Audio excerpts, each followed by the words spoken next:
ವಾರದಲ್ಲಿ ಹೋಗಿದ್ದು, ಕರೆಕ್ಟಾಗಿ ಮನೆಗೆ ರೀಚ್ ಆಗುವಾಗ 100 ರೂಪೀಸ್ ಆಗಿತ್ತು. ನೆಕ್ಸ್ಟ್ ₹1 ನಮ್ಮ ಕೈಯಲ್ಲಿ ಇರಲಿಲ್ಲ. ಸೊ ಆ ಈವೆಂಟ್ ಎಷ್ಟು ಯಾವ ಲೆವೆಲ್ ಹೋಗಿ ಕೊಟ್ಟಿತ್ತು ಆ್ಯಂಡ್ ಕಾನ್ಫಿಡೆನ್ಸ್ ಕೊಟ್ಟಿತ್ತು ಅಂದರೆ, ನೆಕ್ಸ್ಟ್ 3 ಡೇಸಲ್ಲಿ ನಮ್ಮದು ನ್ಯೂಟ್ರಿಷನ್ ಕ್ಲಬ್ಬಲ್ಲಿ 10ಕ್ಕಿಂತ ಜಾಸ್ತಿ ಜನ ಫಸ್ಟ್ ಲೈನ್ ಕಸ್ಟಮರ್ಸ್ ಇದ್ದರು. ಸೊ ಅಷ್ಟು ಆ ಇನ್ವಿಟೇಷನ್ ಪವರ್ ಆ ಥರ ಇರ್ತಾಯಿತ್ತು. ಸೊ ಈವೆಂಟ್ ಒಂದೊಂದು ಈವೆಂಟ್ ಪ್ರತಿಯೊಂದು ಏನು ಗೈಡ್ಲೈನ್ಸ್ ತಗೋತಾ ಈ ಲೆವೆಲ್ಗೆ ರೀಚ್ ಆಗಿರೋದು. Thank you Herbalife, thank you ಮಾರ್ಕ್ಯೂಸ್.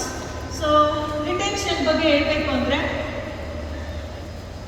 ಇವಾಗ ನಮ್ಮ ಹತ್ರ ಹರ್ಬಲೈಫಲ್ಲಿ ವರ್ಲ್ಡ್ ಕ್ಲಾಸ್ ಪ್ರಾಡಕ್ಟ್ಸ್ ಇದೆ, ಕರೆಕ್ಟಾ? ಸೊ ಹರ್ಬಲೈಫ್ ಪ್ರಾಡಕ್ಟ್ಸ್ನ ನಾವು ಜನರಿಗೆ ರೀಚ್ ಮಾಡಿಸ್ಬೇಕು.